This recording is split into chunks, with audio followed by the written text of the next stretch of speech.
The Seine River runs red, not with sunset, with blood.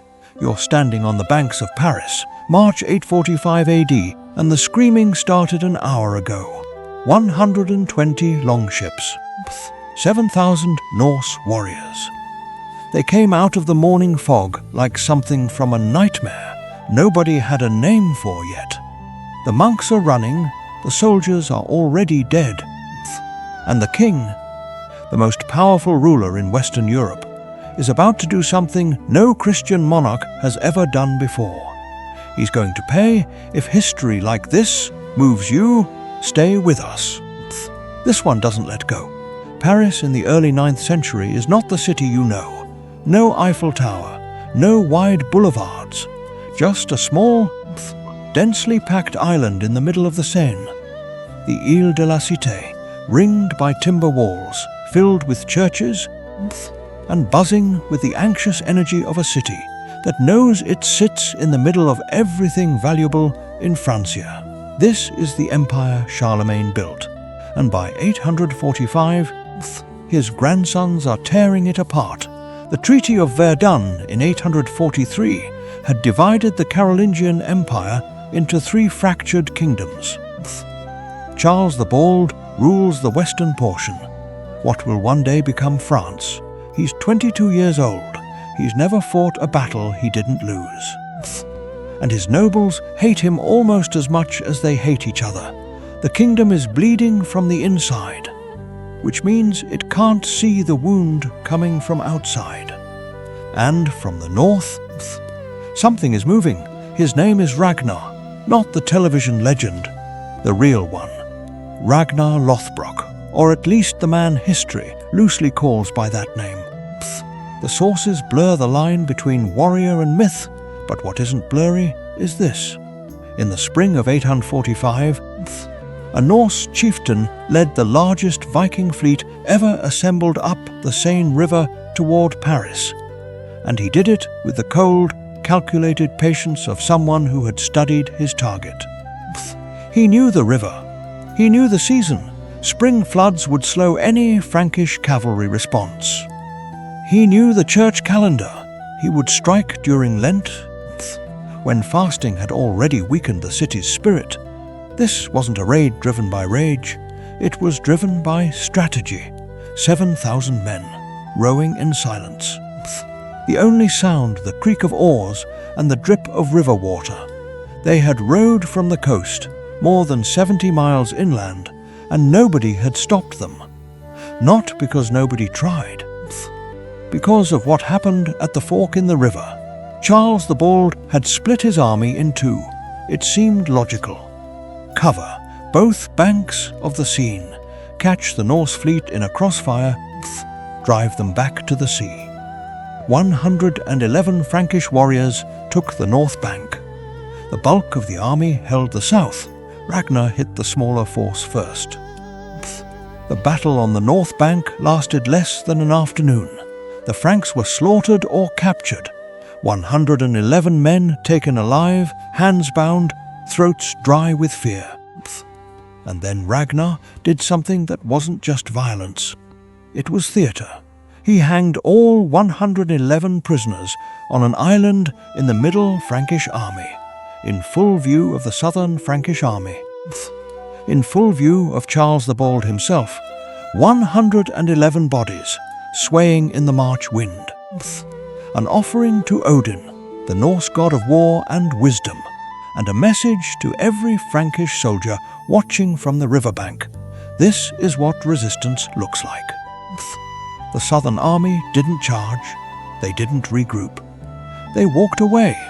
Charles the Bald stood there, watching his men abandon their posts, and understood, perhaps for the first time, what kind of war this was. Paris had no real army left to defend it. The city's bishop, a man named Imo, had already fled.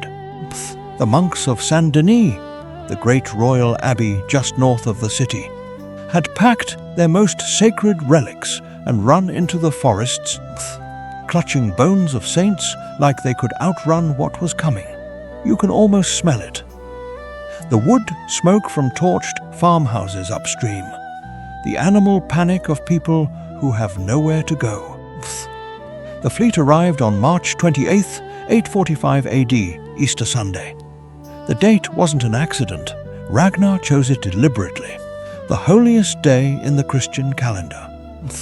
The day Christ rose from the dead, and the day Norse warriors sailed unchallenged into the heart of the Frankish kingdom. They didn't burn Paris to the ground.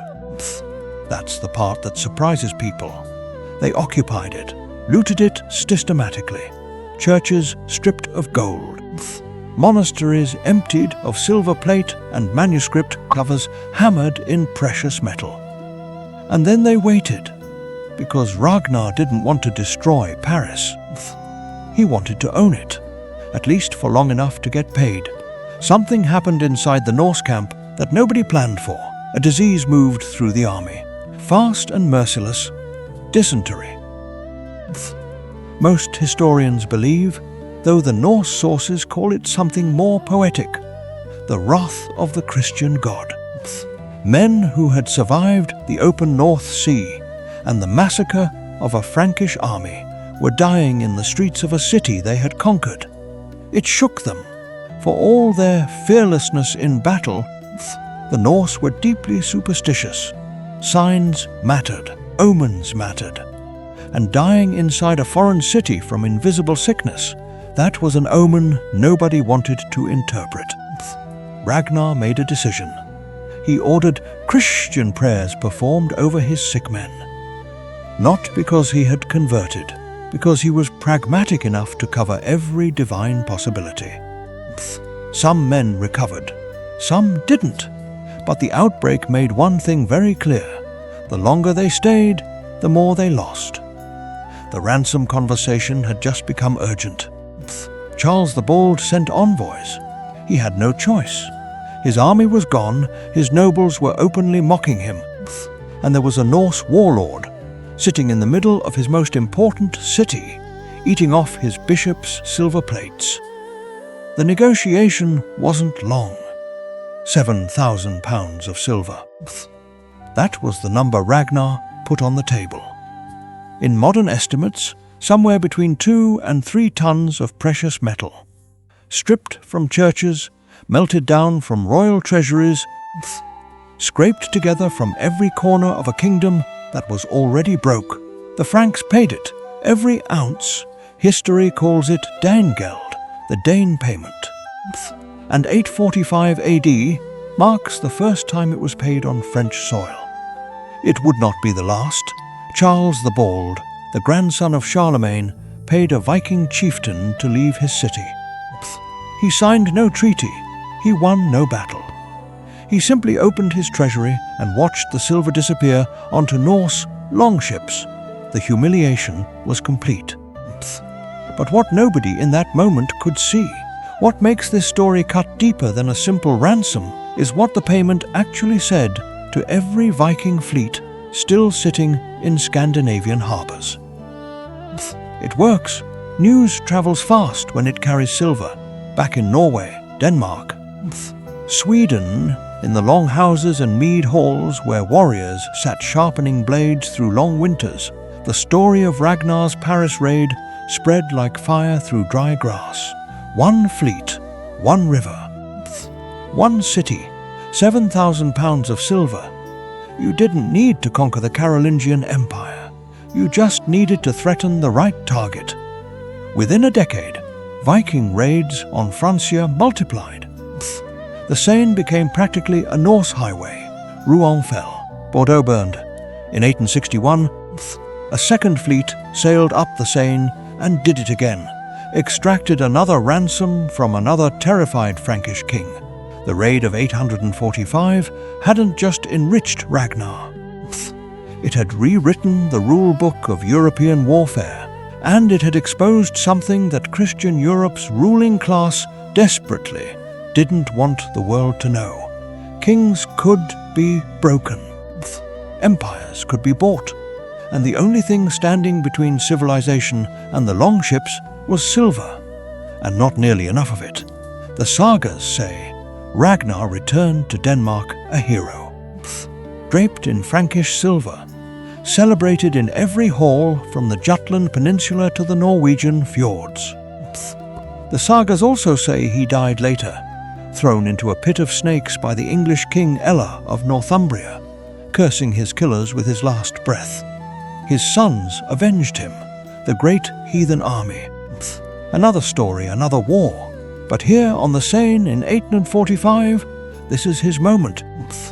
An illiterate seafarer from the edge of the known world walked into the center of Western European civilization, staged an act of military theater, outlasted a plague, and walked away with enough silver to make him a legend.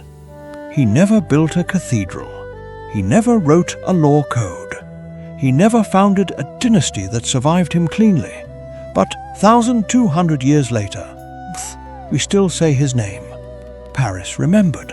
Over the following decades, the Franks began rebuilding the bridges over the Seine, not just for transport, but as military barriers.